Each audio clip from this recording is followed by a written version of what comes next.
Gihagyo ang tanan sa pagpaglingkod. May buntag sa tanan. Ang Ginoo maayo. Bisan usahay kita malimot sa ato obligasyon o nagkulang sa paghimo sa ato obligasyon apan ang Dios maayo. In English pa, God is good and is good all the time. God is good all the time. And all the time. God is good. May soon ang atong tima nag-ingon, ang atong hilisgutanan karon, ang title na ini nag-ingon, ang pag-abot ni Jesus, pagbaton og tinuoray nga paghinulsol. Sa English pa, the coming of Jesus, bearing true repentance. Ang tinuod nga paghinulsol, dili mao ang pagluhod-luhod sa altar. Ang tinuod nga paghinulsol, dili mao ang pag-ampo og taas nga mga litanya. Ang tinuod nga paghinulsol, dili mao ang paghilak-hilak o pagpakuyap-kuyap. Ang tinuod nga paghinulsol, mao ang pagpuyo o pagbuhat sa kamatuoran nga imong nabatunan pinaagi ni Kristo Jesus. Ang atong ebanghelyo, si John the Baptist, si Juan nga mabubunyag, namunyag siya dito sa suba sa Jordan.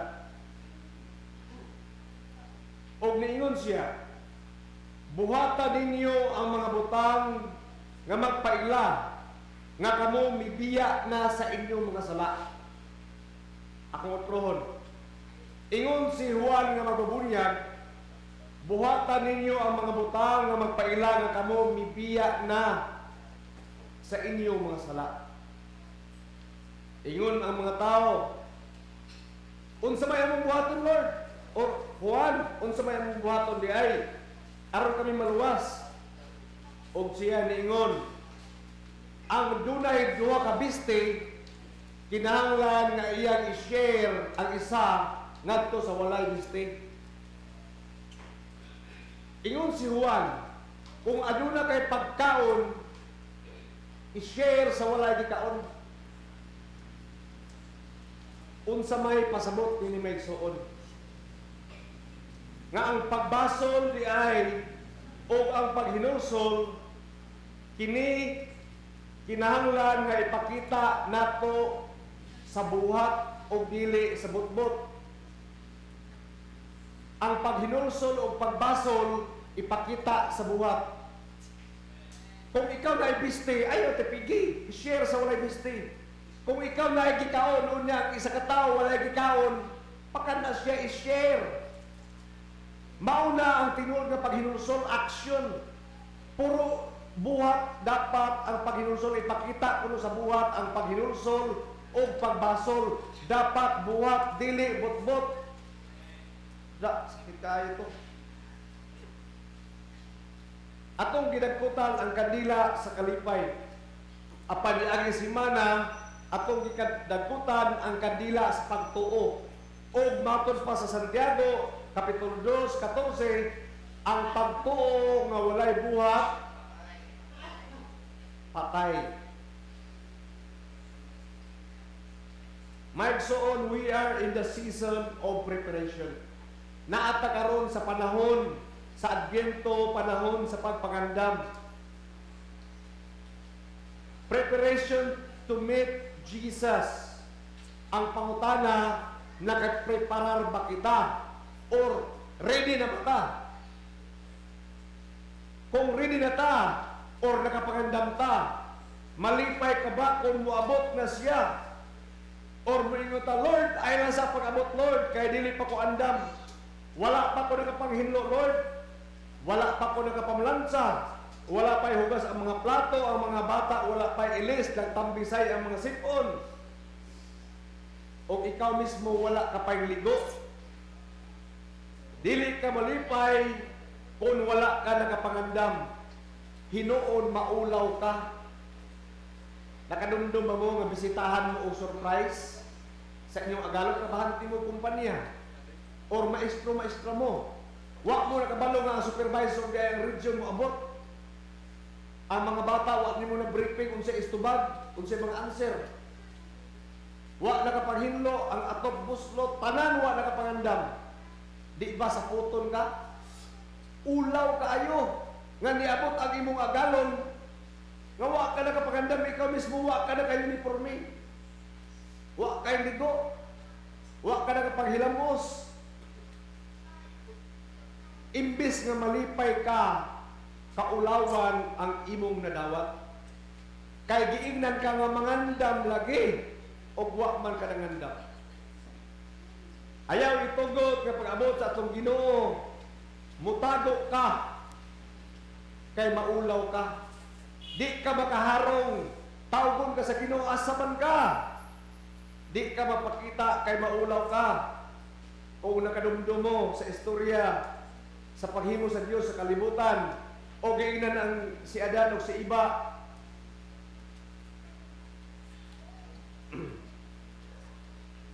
Giingnan si Adan o si iba, ayaw mo og kaon niini nga pagkaon. O kung sa ilang ibuhat, obedient kay sila, no?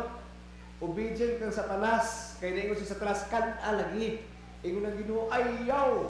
Ingon si Satanas, kan-a. Ingon ang Ginoo, ayaw. Liduol si Satanas sa lalaki, kang Adan. Kan-a, Adan. Labi lagi na, maabri ang imo sa labutan, mahimot ang burot Diyos. Kung sa ibuhat ni Adan, iyang girebuke, niadto siya kay iba. Kini si Adan kahit ulog, di patuo sa yawa. Ato siya kay iba ka na ani. Nung una si iba, di siya sa primero ko to siya kaon. Pero sa kadugayan, iyang ikaon. O sa dihang ang Dios, nanaog siya, diadto siya sa palaman. Mingaw man, wa man si Adan o si iba. Iyon siya, Adan, iba asa man kamo. Lord, nitago mi Lord, kay humok man diay ni. Inyong gitaon ang kahoy. Nga akong gidili. Mao ka na nila. Kung ikaw makasala, magtago-tago ka, kay maulaw man ka, kay humok man diay ka. May soon, ayaw mo pag una-una sa laing tao, una-una ako magalingon. Kita ba kita? Ako magalingon. Ayaw mo pag una-una sa uban. Kaya kini nga mensahe para ni sa ato pa na. Sa dahan kita nakasala. Atong taguan. Ang problema lang atong lumluman. Unya kung ang manok nga maglumlum sa piso, unsa may tabo, mahimo kong manok. Pero kung piso, mabuak, mapusa, kung mahimong manok, di yun malikayan, manok yun ang resulta. Meaning, sin begets sin and it will be revealed.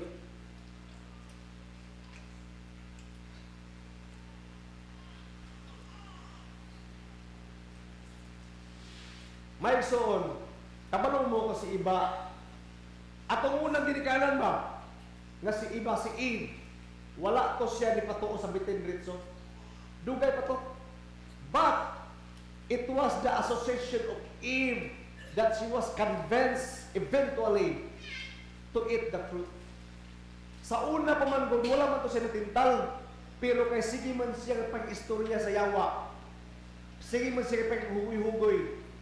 It was her association nga naka-establish siya ang Satanas, naka-establish siya ang foothold, nakita siya ang opening, o nakasunod siya sa kinabuhi na ni Adan o ni iba. Pero si Adan iyang gilipot, dito siya niagi sa babae. Tungod kay ang babae is a weaker vessel, huyang. But si Eve, wala siya matintal diretso, kundili, it was her association. Mauna nga bantayan na ito may suon, kinsa ato mauban-uban sige. It's the bad company that corrupts the good character. Ningon ang Biblia. Pero kung makikuhugoy-hugoy galit ka sa tao, nga klaro na kayo nga naglunang sa sala, kadugayan yun mahingog ang wakwak. Ang wakwak, makikuban sa kanunay sa wakwak, di ba? Matakdan yung kadugayan. Kung imong barkada, puros mga anis-anis mo kadugayan. Imong mga barkada, hinigirilyo kayo, bisyo po di mo sigirilyo. imong mga barkada palahubog kadugayan mahimo kang o kung kanunay imong kauban puros mga ungo o mga wakwa kadugayan mahimo kang alisod sa dili ka mahimong ungo mahimo matakdan nga kadugayan because birds of same feather are birds flocks together. Maigsoon ayaw ninyo tanawa ang uban atong tan-awon ang atong kaugalingon. Kung ikaw may uban sa mga chismosa, mahimo kang si Mari. Kamu nagsumpira na. Ang tema ni ini nga Domingo na ingon, ang pag-abot ni Jesus, pagbaton o tinuoray nga paghinulsol. In English, the coming of Jesus bearing true repentance. Sa akong gikinaingon, ayaw una-una ang imong silingan. Una-una nato ang atong kaugalingon. Kay kini ang mensahe para ni sa atong tanan, para ni sa atong kaugalingon. Ang dakong pangutana may igsoon mo kini. Andam ug malipayon ka ba sa pag-abot ni Ginoong Hesus? Maunang dakong pangutana. Kung andam ba ka, malipay ba ka sa iyang pag-abot? O sa puton ka, o maulaw ka, kay ikaw o ako di ay wala nakapangandam. Ang preparasyon na igsoon kabalo mo, it's 90% of the show. Moro ba og mag-variety show ta diri? Natay drama diri. Ang drama buhaton 3 months, usay 6 months, usay 1 year. Pero ang drama, it will only take 30 minutes. Humana. Ano? Mauna nga ang pagpangandam ng igsoon, I would even say 97% of our lives is preparation. 3% is presentation. Ang pag-abot ni Kristo, dali naman kayo.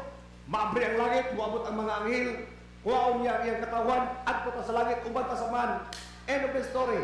Pero atong pagpangandam, from childhood, from the cradle to the grave, gikan sa atong pagkamang hantod gadto sa lubnganan ang atong pagpangandam. Apan ang show, dali ra kayo, 30 minutes, 15 minutes, kalit lang kayo, sama sa damgo, sama sa kawatan, ngawa mananghit, nga niagi sa bintana, wa niagi sa portahan. Mauna nga, life is a constant preparation. Sama nga ang bata, mag-eskwela sa grade 1, hantod mahimong high school, mahimong college, mag-doctorate kung gusto niya. Preparation. Ang mga maestro, makasabot mo, kinsa may mga teachers diri. Bisan human na eskwela lang yapon. Andam sa mga module, andam sa mga lesson plan. Way undang nga pagpangandam. May igsoon sa atong pagpangandam, pwede nato mailad ang tao kay kunuhay ato nang gibiyaan ang atong mga sala. Pwede ta magpabuutan-buutan. Moingon atong obispo, atong mga pare, or atong mga leaders, buutan na gini mataanan ni. Pwede na, okay na kayo. Lord, pwede na kamo patik, Lord, kay buutan na bitaran. Pwede na ito mailad ang atong mga leaders. Pero, naamang ng Diyos, kita man siya. Daw ang problema lang, kay ang Diyos nakita sa atong kasing-kasing. O ang Diyos, muhunghong man sa obispo, ayaw katawin ito na, dili pa na siya tinuod nga nagandang yun. Mo, sulti man ang Diyos sa pare, bulabog ya punta. Kung nagtrabaho ta, o bisan asa, kuha tayo honesty sa itong trabaho, bulabog ya punta. Kabantay mo sa mga tao nga sincere and honest, pag muabot tayo lang amo, di na sila maratol. Natin trabahante sa mga bukid. Ayun siya nga busing. Wain ko naratol, mapag-abot din mo. Kay ako magibuhat akong trabaho. Ito tama. Pero tao gali ka nga pasikat, amo rin bantayan. Pag muabot mo amo, di ba maratol ka? Pangutan ada yung kasing-kasing lang. Ganun na rato man ko. Nga nung mahadlok man kumabot ang amo, dili di ay maayo, dili di ay mao ang imong kasing-kasing. Tungod kay nagpahimuot lang ka sa iyawa, ka nagpahimuot sa Dios. Mura bang si Bishop ba na adin lang, bukutan kita, magmurag kuan. Kung perfect attendance, sayo, ratol. Kay nagpahimuot man ta sa atong obispo, wa man ta nagpahimuot sa Dios. Pero kung nagpahimuot ka sa Dios, ang Dios imong gipahimutan, bisan pag way mo tan-aw nimo nga mata, moabot imong leader, chill lang. Kay ngano man, imo magibuhat imong trabaho. Di ba? Kamo mga trabahante, makarelate din po nato. Dahil sa haya, magpasikat sa atong busing kaning di ba malikayan nga we need to gain the favor of God and the favor of man. So, na sa nga extra work or extra job or extra mile kung naibusing. Pero ato nang gibuhat ang basic. Pero labaw sa tanan isuon mo gini. Para dai ka masayo na ang Dios. Please God. Kung mapahimaya nimo ang Dios, the favor of man will just follow. Tungkol kaya ang God, if God promotes you, nothing can hinder. Kung ang Ginoo na galing mo promote nato, wa na gyud makapugong na. Mao na kanato na nabaho sa gobyerno, na nabaho sa mga private. Ayaw ninyo lukuha ang inyong mga amo. Trabaho lang. Unsay angay. Work with sincerity and all honesty. Bahala pag imong amo mingon bulakbol papulan, okay lang. Total kita man ang Dios. Ang Dios man imong saksi, ang Dios ang God will absolve you because God sees your heart. Mao ni Megson, kung magmagahi ta o kung ilaro nato atong mga busing sa trabaho atong mga busing sa gobyerno, atong ilaro natong obispo, kung magmagahi ta, He will deal with you in a hard way. Darohon sa Ginoo ang atong kasing-kasing. And once nga ang Ginoo magdaro sa imong kasing-kasing, expect some bleeding. Kung ang tao magmagahi kay wa siya maghinulsol o magbasol, muna itong tima karon nga Domingo ha, wa na nako gituyo, maunang tima karon nga Domingo. Kung kita dili tinud-anay nga nagbasol o naghinulsol, God will allow you to experience and deal you in a hard way. To the point nga you will be bleeding, magdugo ka kung darohon sa Ginoo ang imong kasing-kasing kay sakit na. Kung kinsay mag-uuma diri ang daro, Picasso ng yuta. Kay para siya ma-tender, makuha ang mga bato, makuha ang mga gamot. And sometimes, dili lang ikaw ang mag-suffer. Usahay ang mga tao nga nakapalibot nimo, ang imong pamilya mag-suffer. Ang imong big family, the church will suffer because of your sin. Because of your being hard-headed, because of your foolishness and your stubbornness. Kanang giingon nga your foolishness will go home to your body, it's true. But it's not to your body alone, to the entire body. Sa tibuok pamilya na siya muuli, muna the family will suffer. Apan, don't fret, ay kasuko. That's an act of love. Ang Ginoo, gusto niya daron ang imong kasing-kasing ug mudugo gayon kita tungod kay ang higugma nato. Unsa man na paner kay higugma, cruel ba na? The heart of all of this is restoration. Gusto sa Ginoo kastiguhon ta, badlungon ta, kay para makamata kita ug mupauli kita sa Dios. Kung nakadumdum mo sa prodigal son, nga sa dihang siya iyang gikuha ang iyang katigayunan. Siya tay, tagay ko sa akong bahin. O iyang giwaldas ang kwarta. O iyang gigasto ang kwarta. Iyang gigasto ang iyang kinabuhi. O wa na gid siya nahimo. Sa usa ka Hudiyo, imposible sa ila ang mukaon sa baboy. Siya usa ka Hudiyo, ang iyang trabaho tigbahog siya sa baboy. O sa diyang iyang gibahogan ang baboy, gutom na kay siya. Ingon siya nga, kung di ko mukaon sa pagkaon sa baboy, mamatay ko. Pero sa diyang iyan ang ihungit. Nakadumdum siya dito sa balay sa iyang amahan, nagsobra-sobra ang pagkaon. Og miuli siya. Mo nang gusto sa Ginoo sa ato. Usahay dalon ta to sa babuyan. Manimaho tag baboy bag. Pero ang iyang anak, ingon siya dito sa balay sa akong tatay, ang mga sulugoon dito nga ultimo kaayo nagsobra ilang pagkaon. Ingon siya muuli ko sa akong tatay. Og nagrehearsal siya. Ingon siya, tay, nakasala ako ka sa Dios og bato kanimo, dili na ko angay nga tago nimo nga anak tay. Ingon siya, muni ako isulti sa akong tatay. Isipan lang ko nga imong mga sulugoon. Og niuli siya sa ilaha, apan samtang layo pa siya. Ang iyang tatay nakakila sa iya. Og nidagan ang iyang tatay paduol sa iya og gikako sa iya sa iyang amahan. Og ang iyang gimemorize niya nga istorya, wa na niya nasulti. Ingon ang tatay, kuha ang sanina, ilisis siya, isulubang singsing kay kini akong anak. Nakaamgo na siya sa iyang sala. May so, dili na to paabuton sa atong kinabuhi nga, muagi pa taog pait para mo patuot ta sa pagbadlong sa Dios. Naamang ko'y sayon nga pamaagi, God, nga no pilion mo na ginato ang pait.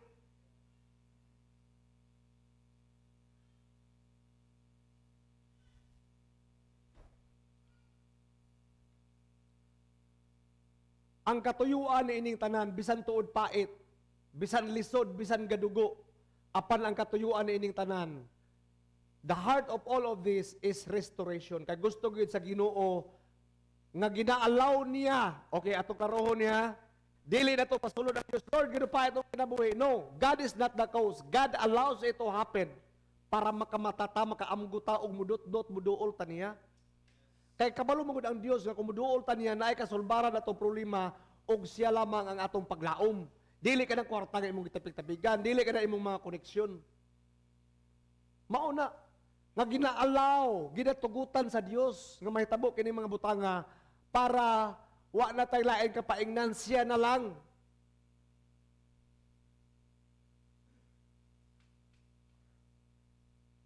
Maigsoon, bahalag mag-suffer ta karon.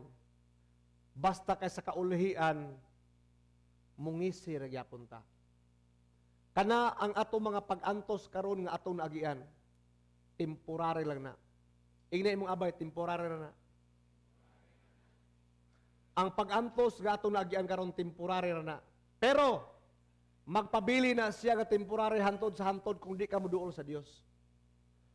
Kung moduol ka sa Dios, temporary ra na. Pero kung di ka moduol sa Dios, forever and ever, amen, hantod ka ilubong. Mag-uban-uban na.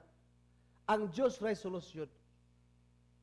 Muabot na po ng panahon maigsuon nga mungisir gyapon ta. Og muna ang mensahe ni nga Domingo, atong gidagkutan ang kandila sa kalipay, the candle of joy. And it is my prayer today, nga sama nga ang kandila na ay gamay nga kahayag, kita usab sa atong kinabuhi, makita ta og kahayag. Og kana nga kahayag magdala og kalipay. Og kana nga kalipay magdala og kalinaw. Magdala og paglaom, magdala og kinabuhi.